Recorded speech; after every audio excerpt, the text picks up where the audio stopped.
नमस्कार, मैं किसान साथी। आज दिनांक है 4 अक्टूबर 2025। आज हमारे आलू के खेत में बेसल डोज की तैयारी हो रही है। बेसल डोज डल रहा है आलू की तैयारी के लिए। देख रहे हैं आप इस तरह से काम चल रहा है सारा। ये एसएसपी फर्टिलाइज़र है। ये वीडियो स्पेशली इसलिए बना रहा हूँ, मैंने पहले भी आलू के बारे में बताया क्या हम स्प्रेड कर रहे हैं बेसल डोज में।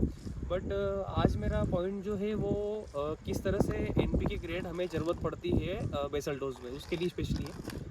आमतौर पे क्या, जैसे हमारा जो शाजापुर क्षेत्र जो मतलब सुजानपुर क्षेत्र जो आता है मालवा में, मध्य प्रदेश में, यहाँ पे हम कोई सी भी आलू की खेती करते हैं या फिर लहसुन प्याज की खेती करते हैं, हम आमतौर पे जो फार्मर है वो पसंद करते हैं एनपीके ग्रेड में हमारा 12-32-16, जिसमें नाइट्रोजन 12% होता है, 32% फॉस्फोरस होता है और 16% पोटास होता है। इससे क्या होता है, जो भी हमारी कंद वर्गी फसल हुई, यहाँ पे अपना वेजिटेबल क्रॉप्स हुई, इनमें फास्फोरस, नाइट्रोजन एंड पोटास की काफ़ी मात्रा में ज़रूरत होती है।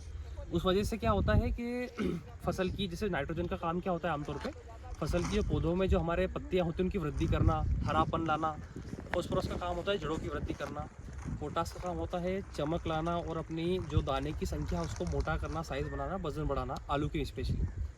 तो आमतौर पे हम 12-32-16 का इस्तेमाल करते हैं। बट अभी जो खाद में जो तंगी चल रही, क्राइसिस चल रही है, जिस तरह से महंगा हुआ है, इसके सॉल्यूशन के लिए क्या होता है, 12-32-16 की हम, जैसे कि हमारे यहाँ पे 1 एकड़ में 4 बैग डालते हैं, या फिर हमारे यहाँ बीघा में 2 बोरी डालते हैं। जिसको 1 एकड़ में हमारे यहाँ पे 2 बीघा बनता है, उसमें हम 2 बोरी डालते हैं।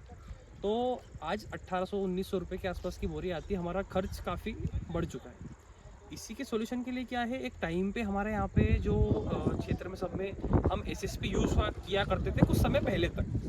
बट अभी आजकल फार्मर्स का क्या है कि वो एक लेबर कॉस्ट बढ़ने के कारण से लोग एसएसपी खाद का यूज़ कम कर पा रहे हैं। तो हमने क्या किया है, जैसे कि अभी जैसे मैं 1 एकड़ में आज बेसल डोज में 8 बोरी एसएसपी हुआ अपना, 8 बैग ऑफ एसएसपी, और 1 बैग हमारा म्यूरेटो पोटास हुआ 60%, किसी भी कंपनी का ले सकते हैं हम, और साथ में 1 बैग यूरिया का जिसमें 46% नाइट्रोजन होता है।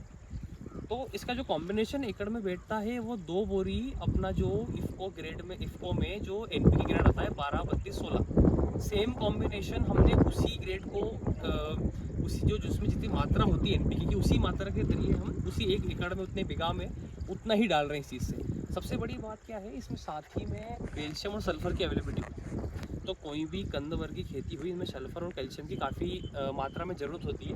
उस वजह से एक खेत में पोचापन और एक नमी और काफ़ी अच्छा फ़ायदा मिलता है फसल में, मतलब एक इम्प्रूवमेंट उसकी ग्रोथ में।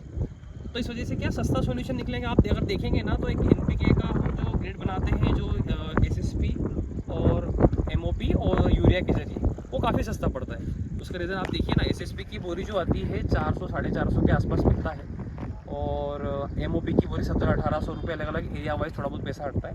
यूरिया की हमारे 250-300 रुपये की बोरी होती है। तो उस कॉम्बिनेशन का अगर आप जोड़ेंगे ना 1 एकड़ में, तो वो अपना जो कॉम्बिनेशन बनता है आमतौर पे 12-32-16 सस्ता बनता है, और साथ में कैल्शियम और सल्फर फ्री मिलता है आपको। इस वजह से मेरा एक प्रैक्टिकल तो क्या मतलब चलता है, पहले भी चलता था ये चीज़ें, अब वो लेबर कॉस्ट की वजह से कम हुआ है।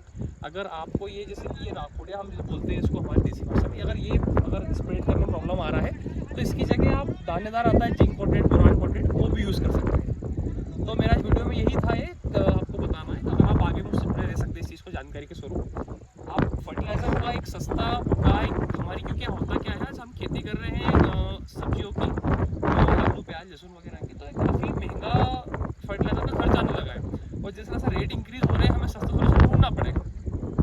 अलग अलग फॉस्फोरस की हम मात्रा पूरी करनी पड़ेगी, इतना हमें कैलकुलेशन हमें वही पूरा करना पड़ेगा जो ज़रूरत होती है। आप उसे डीएपी से कर सकते हैं, आप उसको 12-32-16 से कर सकते हैं, या फिर एसएसपी से कर सकते हैं। इनका यूज़ कॉम्बिनेशन आपको उतना ही मात्रा में लेना जितना आप उस चीज़ में डालते थे। उसका कैलकुलेशन मैकेनिज्म समझने के बाद ही आप इसको यूज़ कर सकते हैं।